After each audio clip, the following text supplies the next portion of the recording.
Welcome, fans, to a special episode of Rangers Zed. Game one is complete in the books. A Rangers 4-1 victory over Washington. They start the series with a big win at home, a big second period from the fourth line, especially. Matt Rempe gets on the board early. Artemi Panarin follows that. 2-0 Rangers real quick. And then it's all of a sudden 3-0 Rangers on a Jimmy Vesey odd goal, but I'll take it. And then Chris Kreider finishes it off after one goal by Washington in the second off a foot. Overall, Coach Ed, you're with Little Ed there, and Little Ed's digs.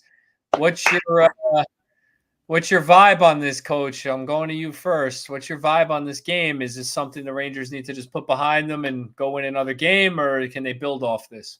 Well, you definitely have to build off that momentum, and after reviving you at the end of the first period, the Rangers just held strong. And what I'm excited about is not only the Rempe situation, but if you count Kakko's post, that we got production out of every line in the game. So it was very exciting. I thought Wenberg played a great game. I thought they played through four lines really well, and they did what they should have done. Yeah, definitely. I mean, I thought the third line was really good. Cooley had a couple chances. Wenberg, he was double shifting a little bit in the third with the fourth line, but he played a good game. I thought the third line was good. No points for them, but I thought they were good.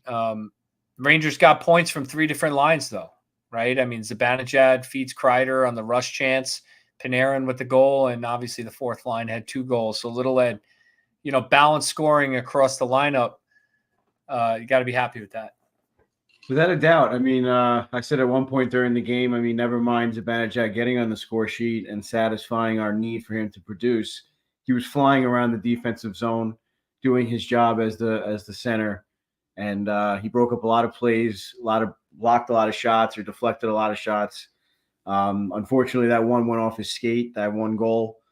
He was in position. He could have been a step ahead, but it is what it is. They took care of business. And you're not going to shut them out every game. Mikey, thanks for joining us. I know we want an objective person here. We can't just have it all pro homers. Rangers can't people. Just be a bunch of homers. Yeah, exactly. And the Bruins, obviously, congrats to you. Big win last night against Toronto, 5-1. Yeah, so, I played a big part in it. Thank you. Even though you picked against them. What were your thoughts? What were your thoughts on Rempe though? I'm just curious in this game. I'm sure you watched it. So just like Rempe, people are like, oh, people make too much out of this guy. And, the energy he brings, he scores the first goal. He played like 5 minutes. His stat line for the game, 8 minutes, 33 seconds, a goal, +2, 2 PIMs, 2 shots, 3 hits. Well, you tweeted that out when he had like half the ice time. And I think I responded to it immediately. And all I said was efficiency. Like, what more do you want from the guy? A coach says, go out, give the boys a shot of life, He got a border, charging penalty. But, the Rangers were really sleepy at that point in the game. So you put your fourth line out and, sucks he took a penalty, but made up for it by scoring a goal. So, how can you not like this guy? Like, he might not be the most skilled player, but he's doing what he has to do to play in the NHL. And here he is, round one of the playoffs.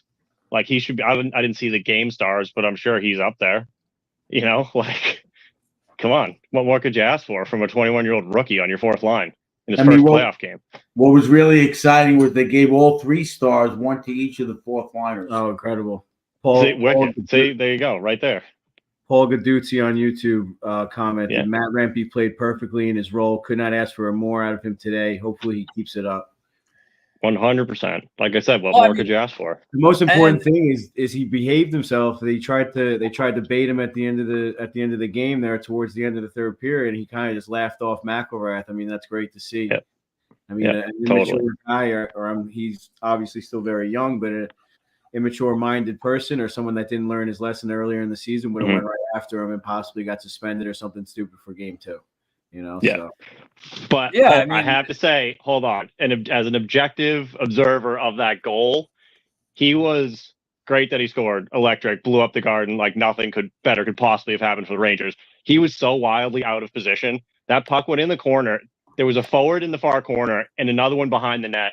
And he just took this nice little lazy skate below the goal line and circled around the net, and just the puck magically appeared on a stick and he smashed it home. He was so wildly out of position. That could have gone wrong so easily. Hold on a minute. Hold on a minute. Mikey, hold on a minute there. If Pasternak does that, it's a goal, and it's the greatest goal on the face of the earth. Yeah, but there aren't 3 Bruins below the goal line when he does it. Hold on a minute. If you watch the play, I agree with you to a degree, but notice how he never turned his back on the puck. You know, that's great. Absolutely. Instead of skating into the corner and getting caught in no man's land out of nowhere, he faced the puck, opened up, and he did make a play. You're 100% right. He could have got open, but how many Capitals were down low behind the goal line also? And, maybe he didn't realize that, but it wasn't that dangerous. Yeah. Yeah. I think there were 3 Caps down low as well. So that the thing is, he's not that good of a player. But look, the thing is, you can analyze the goal all you want. It doesn't matter. The guy, the crowd is chanting his name for 20 minutes, 0-0 game. He comes out in the second period and he gets the first goal of the playoffs for the Rangers, energizes the crowd, and within seconds, Artemi Panarin gets the monkey off his back from last year and buries one. So now he's on the board. He's on the score. That is so important.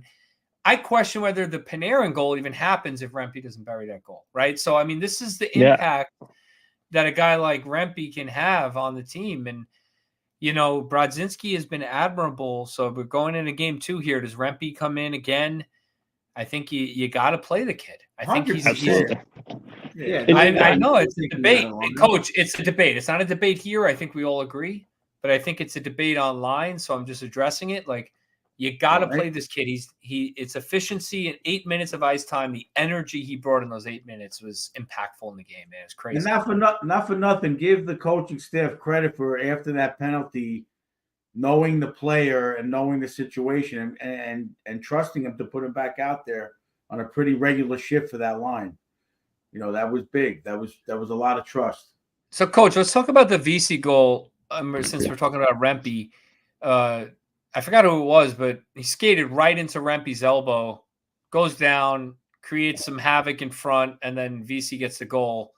A lot of chatter online about that. Rempe elbow hanging out there for the guy to skate into. What are your thoughts on that? I mean, you're asking me my opinion because when I play, my elbows are always protecting myself.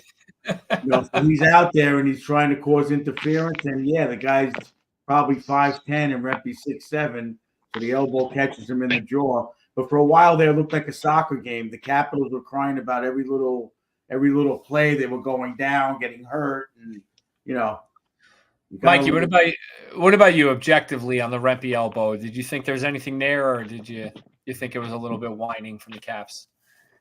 It's totally whining, but that coupled with the charging penalty in the first period, right after the charging penalty, I thought to myself, man, this kid, he's getting charred right now. Like, he's going to need to learn how to deal with his own size and not take penalties because he's not really doing anything wrong, but he's just a Sasquatch. And like you said, some guy that's 5'10" is just going to, knock himself out with Rempe's elbow, despite Rempe not doing anything wrong. Right. So he's totally got to learn that part of his own game and how to prevent himself, or he's never going to be able to prevent himself, but to just reduce the damage, in terms of taking penalties that are strictly due to his own size. 100%. But I didn't think there was any malice to it. Is it like your stick? Are you responsible for your elbow no matter what you think? The rest are gonna, that's a very not if you don't. I mean, if you're responsible for your elbow, you're responsible for your own forehead. Like, don't run into someone's elbow. Right.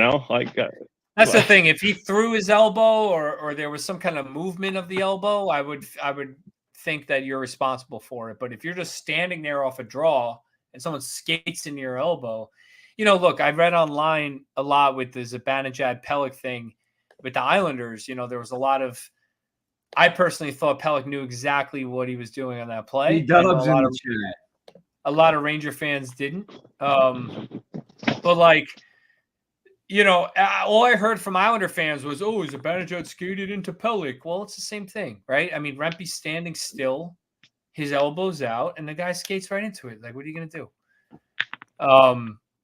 But Little Ed, the Panarin goal, Lafreniere with a big hit in the corner. Where are we with that hit? Because there was a lot of chatter about the refs on that one too. Should that have I been love that. That was a great hit. He rubbed him out along the wall. Well, it wasn't exactly along the wall. That's probably what the Capitals were complaining about. But like, it wasn't like he went in for the hit. He kind of went for the puck and just made a nice bump on him and just caught the guy off balance. It looked like to me. What do you think? I mean, if they called a penalty on it, I don't think you could really argue it. It was a marginal play. I'd have to see it again. He hit him down to the ice, then the guy went into the boards. That's what I mean. He kind of just shouldered him and muscled him down, and then it was like an after the fact. I don't know. What are you supposed to do? Not hit the guy in that play? Well, I don't know. I mean, you could go back and forth all day with every playoff game. They missed VC getting hit in the face with the stick. You can complain about calls all game. The first period, I thought they were horrible calls on both sides of the game. Yeah, there were 6 penalties called in the first period. So much for the refs putting their whistle away, as Gaza said in the chat here. That's 6 so funny. penalties. 6 penalties, and none of them should have been called. I mean, I really don't think any of them should have been called. It was horrible. One of them was an after the whistle call, so okay, fine. But the other ones were just borderline penalties. Like in the playoff game, first period, I don't know. Little Ed said at that point, he's like, hey, the refs are trying to control the game. I get it. But I think that gives the Rangers an advantage if the refs are going to call it that tight. I know Washington's had the number 1 ranked unit since the All-Star break, but I like the Rangers power play over Washington's all day. So if they're going to call it that tight, that benefits the Rangers. But before you even get to special teams, if Washington wants to beat the Rangers, they have to get under their skin. They have to play a really chippy game. They have to be annoying. Like, they're not nearly as skilled as the Rangers. So they have to play right on that edge anyway. So if the game is called tight, by default, special teams aside, that automatically weighs in the Rangers' favor because that eliminates a large contingent of Washington's game plan. Yeah, definitely. Well, Lauren Khaleesi wanted to point out that all of their goals were 5-on-5. There you go. There you go. How you like that? So I guess I'll have to find a new narrative tomorrow on NHL Network to give Washington a chance in the series. But look, from a Capitals perspective, right, until you lose at home, nothing to worry about, right, Coach? I mean, if we were on the road, Rangers are on the road, that's what we'd be saying after this game. So no, next game's gonna be big. I think the Rangers have to come out. They kind of made a statement in this game, being very patient. They didn't get power play goals early, which they probably were a little disappointed about. And they played patient, and the fourth line, boosted them up a little bit, got the energy going, and they played the right way. So that's been the motto all year with Laviolette, play the right way for 3 periods, and I thought they did a pretty good job of that. Shesterkin really didn't get tested. He made a few good saves, but nothing crazy. No peppered action for like a minute shift. They played a very tight defensive game. They, very good game, kept them on the perimeter of Washington. So I thought overall they got to take that into the next game, take the crowd and put it away and go into Washington 2-0. Yeah, and my friend Kevin joined the chat, by the way. I just saw I'm reminded of Steve-O running into Mike Tyson's fist. Hilarious. Oh, man, classic. Charlie Whiskey says Miller played a solid game, Coach. I thought he played well, too, I have to admit, except for that one play where he just kind of left Kreider. They were playing give and go in the D zone. Kreider was covering the other defenseman. And Miller just kept passing it back to Kreider. I was like, get it out of his zone. And then Wilson steals the puck. And I just thought Miller has to have the awareness there that there's a forward covering a defenseman. Like, let's get the puck out. Let's not play games here. It's not a D to D. Well, that comes with talent, and you just think you could do everything. Right.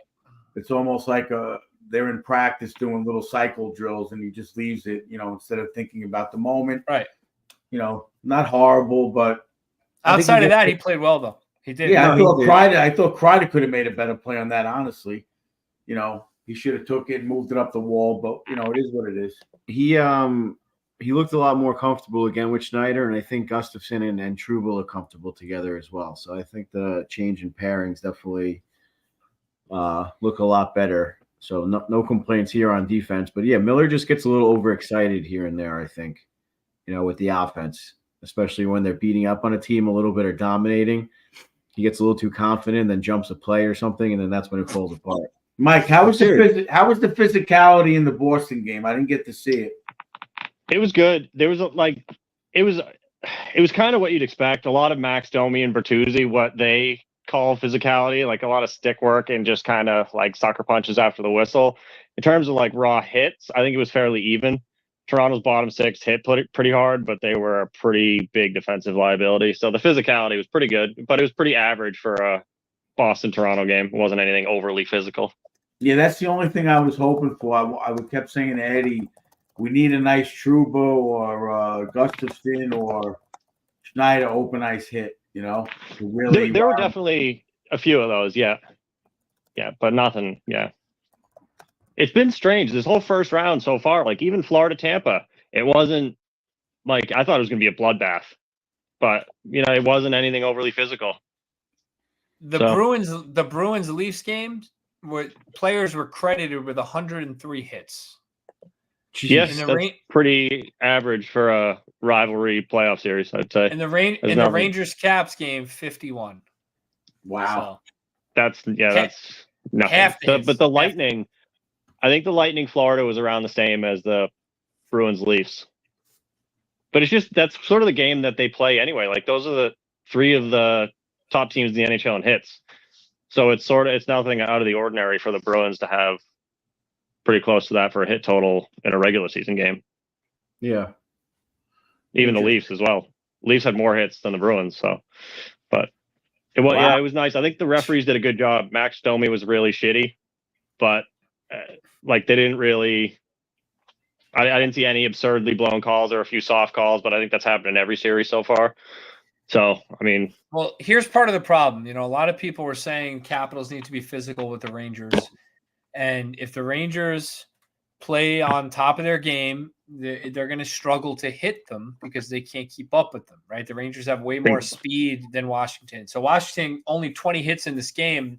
I wouldn't look at that as a Capitals fan as, the Capitals didn't put effort in or weren't physical. I think they had trouble being physical because the Rangers just are faster, and when you can't catch somebody, you can't hit them. The Rangers had that problem with New Jersey last year, right? So I think that's part of it. Whereas Tampa, Florida, 109 hits in that game. 109 hits. That's crazy. So not an ice bath in that game. It benefits the Rangers to play games with 50 hits and a 4-1 score and be out of the series as quickly as possible. Benefits them long term to get out of it. To piggyback on that point, if you watched a lot of the play with the Rangers on offense, at times there were two caps on the ice trying to block a shot. It's kind of like a desperation mode that they're in, like they kept saying earlier, the announcers. That's how they got into the playoffs, keeping games close with blocked shots. I don't see that. I don't see going deep in the playoffs doing that. That's very difficult. They can't compare themselves to the Panthers last year because the Panthers had a lot more skill. But if they're just going to try to just block everything, and they did a good job with sticks in the lanes, but having two guys on the ice on a lot of given plays is not a good situation to be in. No, isn't it that how the Rangers got to the Cup and what was it, 2000, however many years ago? Again, no, Mikey. They blocked like every shot in the universe that year. No. Yeah, but they had some skilled guys. You're thinking 2012. 2012, yeah. The Tortorella year. Yeah. That year. That was insane. 14, we had more talent. We had Vigneault as the coach, a little more of an offensive open game. 12 was the same. It was. RKO Fitteds on Instagram said, give it a little more time with the physicality. It's only game one. Right. Agreed. Yeah. I don't mind. I honestly don't mind. I don't mind. Like, we'll let Washington get 20 hits and a 4-1 Ranger win. That benefits the Rangers. That's 100%. Easy game for the Rangers. And, I just wanted as a fan to see that big open ice hit. That's all. Yeah. Well, Coach, hopefully big open ice hit. Hopefully the It'll Rangers can continue this and, into game 2 and win the series ultimately. If the Rangers go deep, they're going to get that, right? I'd rather them not get it in the first round. That's me. I want to win. Just win the Well, games. that's because you're like Zibanejad. Sure. I mean, I look like him, right? So I might as well be like him. There you go. But yeah, a hell of a game today, Zibanejad. Honestly, I thought he was really. Yeah, they good were today. banging him around pretty good, and he still stuck it out. He made that nice pass to send Kreider in. He could have definitely went into a shell. They put a few good hits on him. Marginal penalties that weren't called. So anybody who's on the internet saying, they missed this call and that call. Sorry, Gaza chirping the Bruins, little Ed. You got to put that one up on the screen for Mikey P. What do you say? The Bruins lost to the Blues, who had the more talented players. That's right, the Bruins. Yeah. Oh, man. All right. I love it. At least we were there in 2019. You guys were playing golf. Yeah, true. It's funny. But, yeah, I can't really complain other than the first period. You guys tried to calm me down. The refs called it tight. The Rangers couldn't really get any flow going 5-on-5, and ultimately it was 0-0 after one. Our PK stepped up. Their PK played well. Teams are feeling each other out. But, when you look at it after the fact, Coach, almost 55-45 in face-off percentage. That's a story here, right?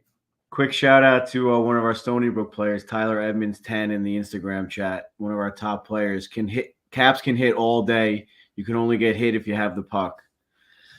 I say that all the time. That's why I say Ed's favorite thing. Yeah. I say hits are a stat that's overrated because it means if you're getting a lot of hits, that means when you're on the ice, the other team has the puck. So I do say that, although hits are important, it is a little bit. It's the same thing with giveaways. It's the same stat. Read the top 10 players in the league in giveaways. Every single one of them you want on your team. Yeah. Yeah. Before we move on to the question about the face-offs, Legend in the Mist, have you guys seen the new Star Wars movie coming out? The Rempire Strikes Back. How about Rempy rides at dawn there, Hackett? How about that? Order your shirt, Hackett. Put your money where your mouth is. Charlie Whiskey's happy with the Ranger Room set up. Yeah, it's set up all right. I got stuff hidden behind my chair and on the floor over here. So you can't see it. That's funny. But yeah, the Rempire State, dude, Rempy, he can't come out of the lineup. So I don't know what they're going to do if Heedle's ready to go. I was reading he might play game 2. It can't be for Rempy. You cannot take Rempy out of the lineup. You can't change the lineup at all right now. Give me enough with the Heedle coming into the lineup. Oh my God! No, little Ed and Coach Ed are gonna die if Heedle plays. I just want Heedle to score. I want him to come back and score a huge goal, just so you. That'll be the stupidest decision they made all year. The dumbest decision. Unbelievable. Well, if he comes in for like Razovic or something, it's not like they're struggling. It's not like they're struggling and they need a player to spark them. If you go up 3-0, do you put him in the lineup just so he gets a game back? No. I would, but they won't. Fair. They won't. They don't even like Heedle. Mike, they don't like Heedle when he's healthy. They don't like him when he's healthy. All right. So that answers my next question. So you don't think you need him going down the wall? Yeah. Yeah. All right. It's like I said before. It's like I said the other night. You want to put Heedle in the game against Tom Wilson, and Tom Wilson takes a run at him. Does that make sense to you? No, it doesn't. Isn't that what Matt Rempe's for? If they're down 3 games to 0, what do you think? How do you think Tom Wilson's going to play? Right. I Fair, why honest. would you put Heedle in the game? He's That's a good point. way of ending his career for sure. It's true. It's a good point. Legend in the Mist. Heedle. See you next season. I'm watching this game today. There's 2 minutes left, and Micheletti's going, this is the point of the game where you got to watch your back. And they put Panarin and Zibanejad out. Why? Yeah, I don't know. They're winning 4-1. Why even put them out? I agree. Pasternak was on the ice 4-1 with the net empty last night. Same thing. I agree. I don't see the point in that because someone does something stupid, and it could be a big turning point. But listen, I I don't disagree. It's kind of hard. Like you just won 4-1. It was a convincing win. It was a big win, home ice. I don't see the need to put Hedel in next game. I don't disagree. I do think Hedel is better than Roslovic and should be in a lineup over, some of these guys. Roslovic made a really nice pass. Sure. To Zibanejad had a nice play on that. He had a good game, I thought. Is he a better skilled player than Hedel? No. But he's been playing he played the entire season. Hedel played how many games, and he's not ready for that speed. We'll see. I mean, we have to see, right? I'm giving you my opinion. I wouldn't change it.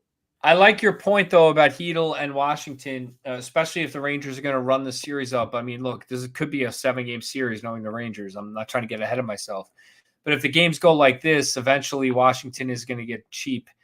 They're going to be frustrated. And, yeah, I'd rather Hedel not get a stray elbow from Tom Wilson for no reason. Shout out to our fan Sebastian in Germany. Forget about Hedel. Makes no sense at all.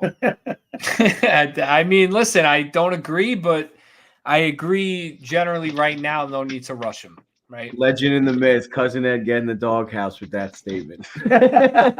Well, legend, you don't know that I've been in the doghouse. I've been in the doghouse since I've been 14.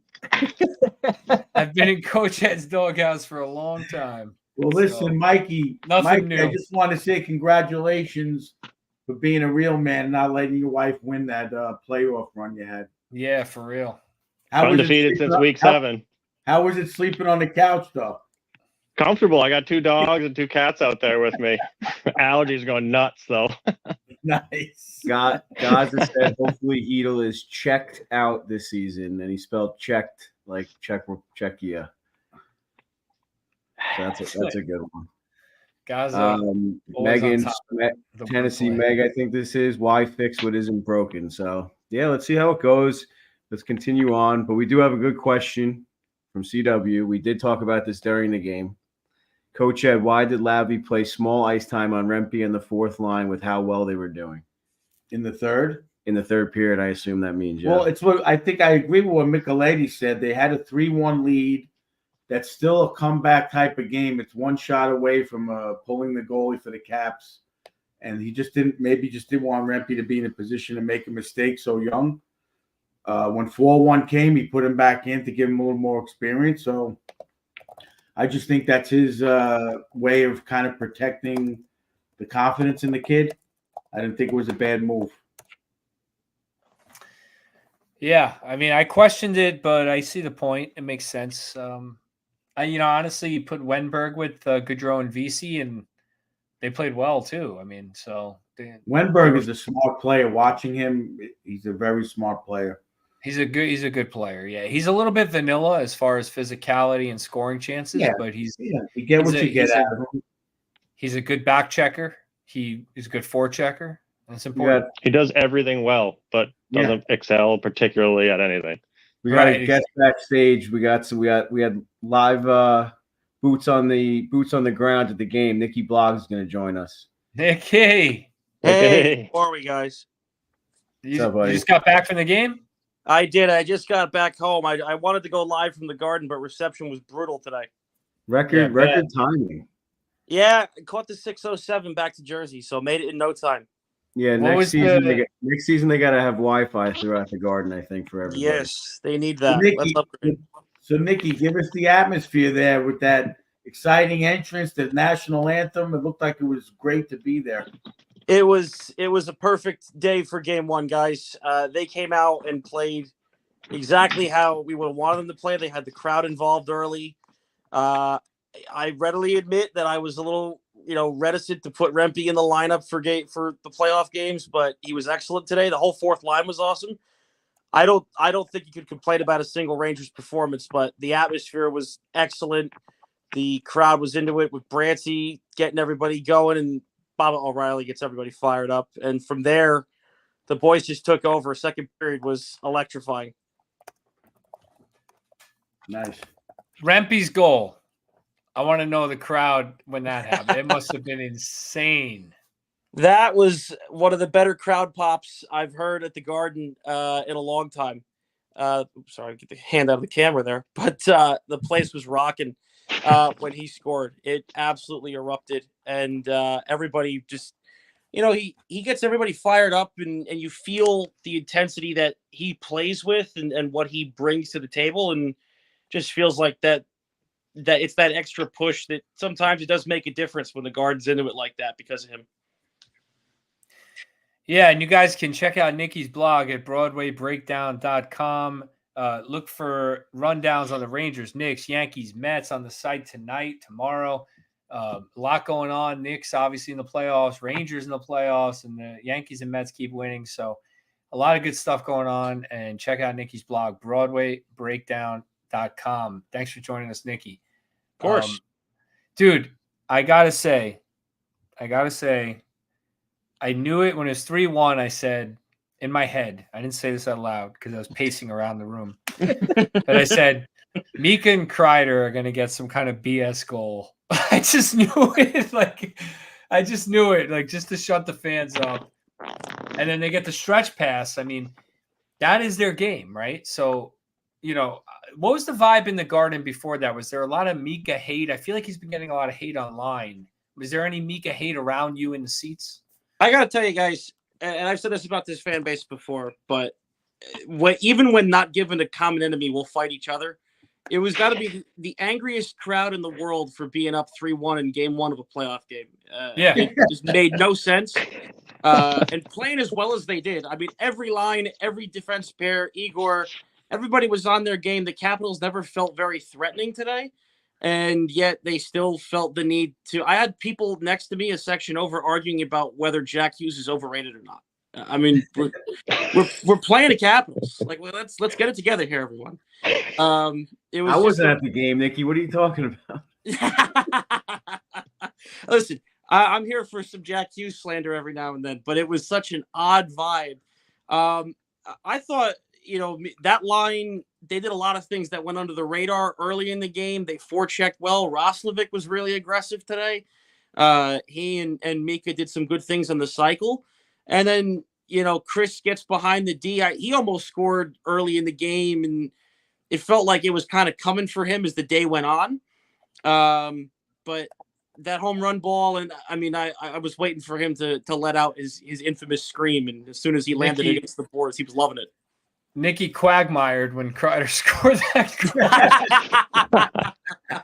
I do love a playoff Kreider goal. They're electrifying. Yeah, for sure. I thought Mika played well, but I just know with the no points and he had a couple shots blocked in the second period. So I know I just imagine the crowd just complaining, but I thought he played well. Yeah. And then that was a great play. I mean, look, if they get that one stretch pass a game leading to a rush chance, it's likely going to go in. Look, they were lucky. Just prior to, he sent Kako away on a semi break, and they caught up from behind. Kako did a nice job to still get the shot and hit the bar. So they had sprung each other a few times there in the third. They really defended the third period. Actually, I think the shots wound up 13-2 or 13-3. Got a comment for Gaduzzi. Sorry if I'm not pronouncing that right. As long as the Rangers are winning, I don't care if Mika is not lighting it up. Yeah, like I said earlier, he was flying around the defensive zone, making a ton of plays that sometimes go unnoticed. And not only that, they killed the penalties all game, which is important. So I know that's not what he's getting paid for. We keep, that's always the ongoing debate. But finish it off and play the game right. And like this kid just said, if they win, I don't care if he doesn't get any goals. Sebastian, go ahead. No, go ahead. You got it. No, I was going to say, and like Sebastian saying here, Mika played well, but there's something with him. He doesn't look dialed in 100%. I mean, I think the thing is, Paul is correct. We obviously just want the Rangers to win. We're not rooting necessarily for Mika Zibanejad. We root for the Rangers. So who cares? If the Rangers win, they win. But in order for the Rangers to win the Stanley Cup, you're going to need a dialed in Mika Zibanejad. So I think you're both right. I think it's not about if Mika gets 5 points all playoffs, but is dialed in. I don't care about the points. As long as he's dialed in, killing penalties, making plays, that's fine. And as long as the Rangers are winning, that's fine. but I think they're going to need him dialed in. But today, I did think he was good. I really do. I don't, I've been critical of him the latter part of the season. You guys know that if you've been listening to the show. And I don't know. I thought he was really good today. He blocked a bunch of shots on the PK for sure. Yeah, he even said something like Lundqvist had him on his podcast. What's it called? Club 30. So Mika was on that podcast, and they kind of talked about how he's just a very even-keeled person. Like, he's never too aggressive and he's never too upset about something, like he just keeps that even keel at all times. So even when he's turned on or turning it on or whatever, like Lundqvist said something like, yeah, even like when you're dialed in and like it doesn't really seem like it, but nothing can stop you. Whatever he said, something along those lines. That interview was a really interesting one too, Eddie. You bring that one up. I thought it was interesting because when you think of how Mika's played this year, even when he's not been dynamic offensively, his defensive work has been about as good as it's ever been. And he talked a lot preseason, and he did so in that interview with Hank about establishing a team identity, getting back to sound two-way hockey. And it feels like maybe he's overdone it even to a fault. I mean, Kreider said this year he feels like Mika's been cheating for defense instead of offense. Yeah. Which, if that makes sense. But Kreider had said that himself to Dan Rosen on NHL.com a few months ago. So it does feel like Mika is so focused at the back end that he might be selling himself short sometimes. Yeah, but something's going right. They won 55 games. Exactly. At the end of the day, whatever decision that is as a team, it worked. Mm-hmm. So to say maybe he's overpaid for the points he's getting, but not for the player he's being. And again, if he's got that assist on Kreider's goal, that fourth goal was a big goal. That wasn't a bullshit goal because, again, the Caps are one shot away from pulling the goalie if they score, and it's 3-2. And then it's a totally different game, and it could get real ugly. So they put the nail in it, and that was it.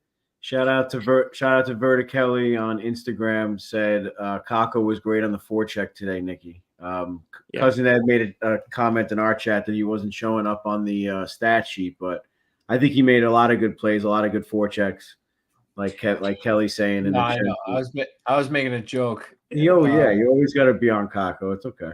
I thought Kako with the zeros, it just drives me crazy. I look at the stat sheet; it's like 0 goals, 0 assists, +0, 0 pims, 0 shots, 0 hits. It's like, come on, dude, make an impact somewhere. Was terrific. Yeah, they were. How many years did we watch the Rangers playoffs where, like I said it 2 weeks ago, neutralize their top two lines? Granted, the Capitals' top two lines aren't much right now, but neutralize those top two lines, and our third and fourth line has to outplay theirs. How many years have the other team's third and fourth line killed us? Yeah, I know. So I'm happy. So speaking of the third and fourth line, let's talk a little bit Barclay Goodrow. He's my pick for the unsung hero in this game. I know he was the star of the game, but Goodrow had 12 points the entire season, including a shattered jaw. So we'll give him a few more points for that. So we'll say 20. We'll say 20 points, and he gets 2 in this game. I mean, I thought he was awesome today. Like, where has this guy been? Do you think, Coach, has he been saving it for the playoffs, or is it innate inside him? Look, they said it on NHL a couple of days ago. Rupper was talking about it. Yeah, he's overpaid. Not just him. There was a few other players in the league that they rate the same way, how they're overpaid, but they have a role and they're worth being overpaid for that reason when they need him in the playoffs.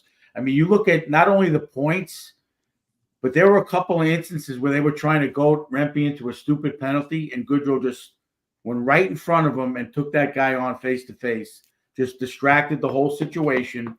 So as far as that, he knows what's going on. He's aware, and that kind of stuff is very important.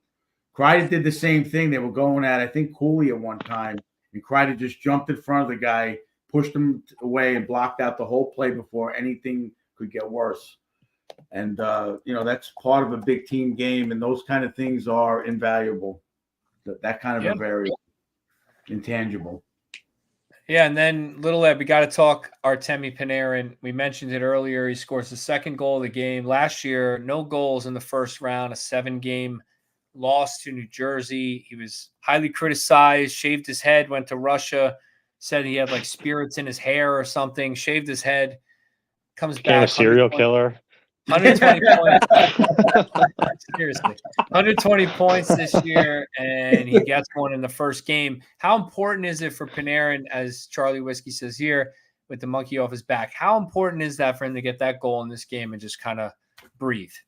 It's got to be a huge relief for him. I mean, I don't think he's lacking the confidence. I don't think that's the issue. But I don't care who you are, if you go through that in the media in a big market, and you score that first goal. I mean, even if he didn't score that goal, he still played a phenomenal game.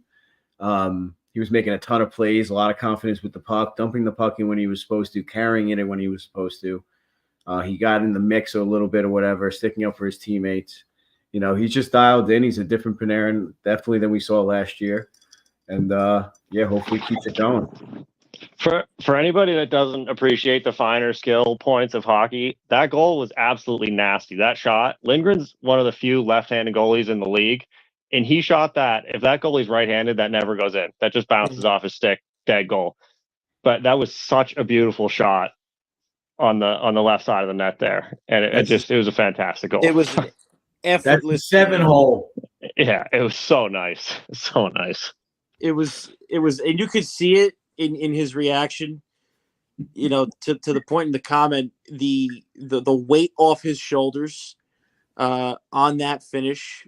I mean, he turned and he swung his stick in the air like you swore he scored the biggest goal of the season in the 7th game of the finals. But I just think he felt that emotional release and that lift, and now he's fired up. Yeah, we got a comment in the Instagram from RKO Fit Tids. He had one goal last year. Panarin didn't have a goal in the playoff series last year. He had 2 assists, but no goals in the 7 games against New Jersey. But yeah, he did have a couple of points. There's a lot of people saying out there he had no points. He definitely had two assists, but no goals for Artemi last year. So a big goal makes it 2-0. Overall, just a great game. I mean, it's hard to pick a player of the game. I think the MSG did it, or the NHL did a pretty good job just picking that fourth line. It's kind of hard to pick a player of the game. Coach, are you gonna do a player of the game, the whole fourth line? Is that gonna be your Coach Ed pick? 100%. Yeah, I'm with you. I think the fourth line is the player of the game. Like they were the obvious difference in the game. They were, and they played so little of the game. They played less than 10 minutes of the game, and they had such an impact. It's crazy. But that's what we've been talking about for the last couple of weeks when the questions have been arising if Rempe should be in the lineup for the playoffs. And Coach Ed says it all the time, and people disagree with us. It's that mentality. It's like that little fear in the back of your mind that big guy's coming in on you, or he's coming on the next shift. Laviolette can put him out there at any point. They just have the fear. And then, like Coach Ed said earlier in this episode, if like Trouba and Schneider and the other defensemen start stepping up in the neutral zone and really putting the fear in the Capitals, or any team for that matter, that's going to be the difference maker. Like you said, they only played 10 minutes, and the defensemen were shying away from hits, and the whole team was frustrated. Everyone was taking little cheap shots, slashes. Goudreau was getting in the mix. Ovechkin took a slash at him. Those little things in a hockey game take the star players completely out of the game. And John Carlson playing 20 minutes is not sustainable, which Coach Ed and I said a few times while we were watching. And now they lost another guy. Who's their next defenseman? Well, he played 20 minutes through 2 periods. Yeah, he averages 25 minutes a game in the regular season. So yeah, but that's through a 7-game series, maybe all the way to the Cup. No shot. Well, they got a lot of injuries on D, so he's going to have to if they're going to have any kind of chance. Now that other kid went down. Iorio's down. He didn't come back. Yeah. What was the Rangers' new motto this playoffs? Like show your teeth or something like that. I can't remember exactly what it was, but they better come out ready to play next game, bring their energy.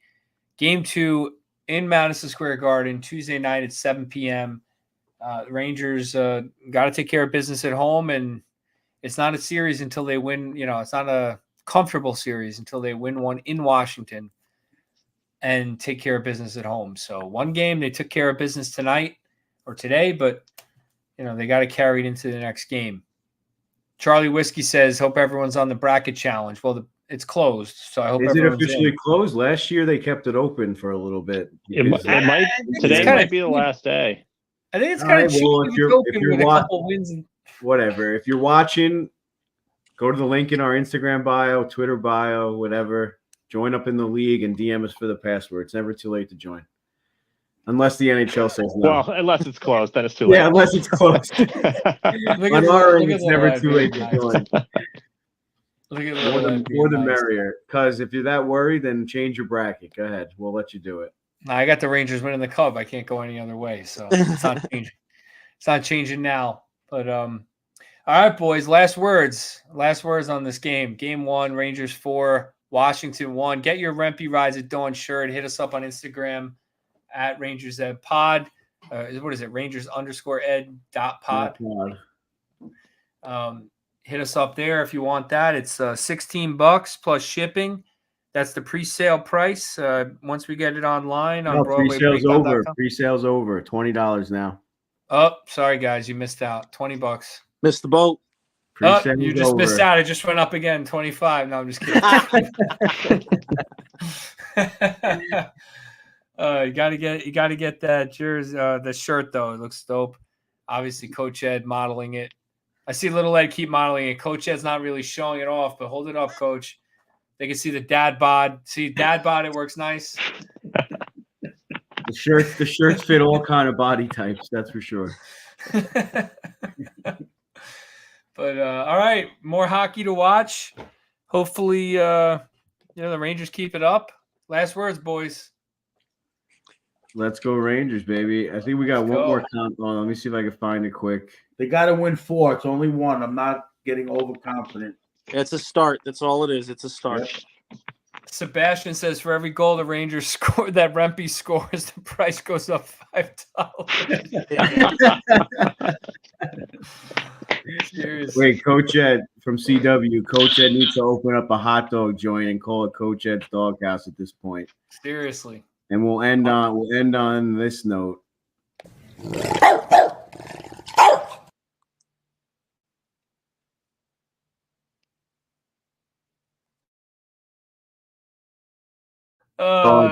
Right there. That's so funny. That is so funny, man. All right, guys. Well, go enjoy the rest of your nights. Everyone have a good Monday. It'll be a good work day tomorrow for most of us with the Rangers taking care of business. And I'll see you guys Tuesday night. Yep. Thank you, everyone. Right, for joining. LGR. See you, boys. Yep. Thanks, everyone, for joining. Thank you for watching live. Go Rangers. And we'll see you. We'll see you live after Tuesday night's game. Let's go. Thanks for coming Let's on. go, boys. Good night. All right. Get your Later, Rempe boys. Rides at Dawn Go shirts. Rangers. Get your Rempe Rides at Dawn shirts.